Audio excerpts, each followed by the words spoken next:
So first and foremost is the basics, which is what percentage of the company is going to be held by the investor at the end of putting their investment. So there's something called pre-money valuation, which is the value of the company before any money has been put into the company, and something called post-money valuation, which is once you have put that money in, it adds directly to the pre-money valuation. It's called the post-money valuation. So an example, if suppose somebody is putting $1 million into the company, then if the pre-money valuation is $2 million, then after $1 million has been put, it becomes $3 million is the total valuation of the company. And the investor has got one out of those 3 million because they put that $1 million in equity. Anyway, this is like the most basic part. But the thing which we, as an investor, you need to be really aware of, as a founder, you need to really be aware of, is some specific things in the term sheet. And I'll just touch upon a few of them. The first one is something called liquidation preference. And liquidation preference refers to the fact that when there is an exit for the company, which is when money is being returned to the shareholders, which could happen when the company is sold or the company goes IPO, right? Those are the two events. Then the money is returned back to the owners of the company. Liquidation preference means that that money is first returned to the investors. So suppose a company, for the sake of example, is 50% held by the employees and 50% held by the investors, and the investors have put in, say, $5 million into the company, and the company is sold at that time. And the company is sold for, say, $8 million. Now you're in a situation where if you just take 50-50, because both investors and employees own 50% each of them should get $4 million. But that's not the case. The first $5 million will go back to the investor, which is they become whole, and then the employees actually start participating in the proceeds. So this is something called liquidation preference. And what it really means, what the logic behind it, and it's important to understand the rationale here.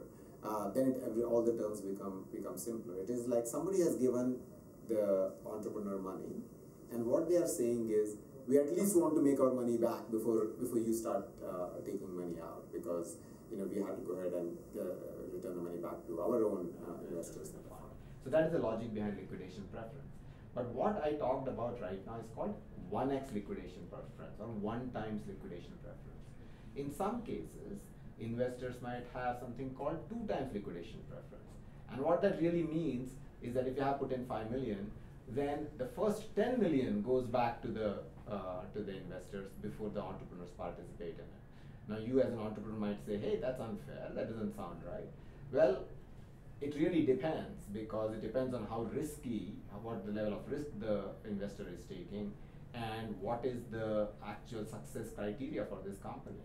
And there are cases when there could be even 3x liquidation preferences. So just be aware of that, what liquidation preference means, and it is usually a point of negotiation. And 1x liquidation preference is the base case, and everyone would have that. But you can even have 1.5, 2, or 3x liquidation preferences. That's liquidation preference. And what this means is that while the ownership stake in the company between entrepreneurs and investors could be anything, let's say again 50-50 to go back to the same example, there are certain clauses where a simple majority is not sufficient. And what the investors say is, we want what are called blocking rights. And this is typically a case where there is a sale of the company in question. So what the investors typically will say is, if the company is going to be sold, then it needs to have an affirmative assent. Like they have to say yes from an investor standpoint. Which means that you might have as an entrepreneur even 70 or 80% of the company, but you will not be able to sell the company if the 20 or 30% of the investors actually say yes. It's an important point, and what happens is that entrepreneurs frequently get surprised by this at the time of exit. Now, what is the logic behind it? The logic behind this is that an exit event, in the case of a sale of a company, directly impacts the return for the investors. And what they don't want to do is have an exit very early, for example, where they haven't seen sufficient returns and where they have a fundamental disagreement with the entrepreneur. And what they expect is to have that right to block that sale. So this is a blocking right. There are a couple of other blocking rights which can also be there, But this probably is the one which is mostly there. This is also common to have this particular blocking right. But it's important for entrepreneurs to go, one, look for this particular clause in the term sheet, and second, be comfortable with it. If not, you can always discuss and negotiate it. The third thing is what happens in a future round.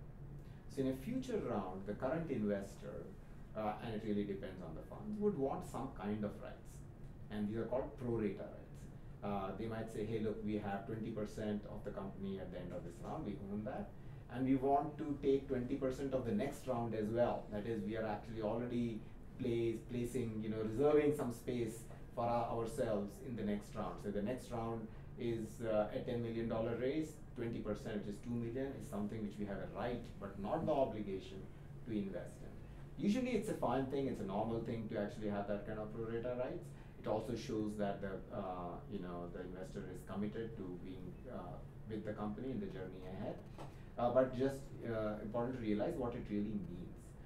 There are some other rights which can sometimes creep in, which the entrepreneur should really be careful about, and these are called rights of first refusal, or ROFR, R-O-F-R, rights of first refusal. And what that really means is that this investor or a strategic a fund or a strategic investor, typically happens in the strategic case, has a right to first actually make or break an offer. And what that means is right of first refusal means if you actually go ahead and get in the following round an investment from an investor, the person who has the right of first refusal can go ahead and trump that offer and make an offer on top of it. So what this means is that the person who holds the right of first refusal always has the right to invest in this company after taking in all the competing bids out there.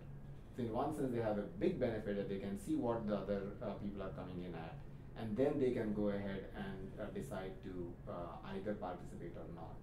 And the reason this thing, it might seem benign, but it is bad, is that the other investors are quite aware of what this means, and they will never actually even approach the company, because they will say that the person who has the right of first refusal really has an unfair advantage in this entire transaction, and they'll come ahead and undo all the good work that we might be doing.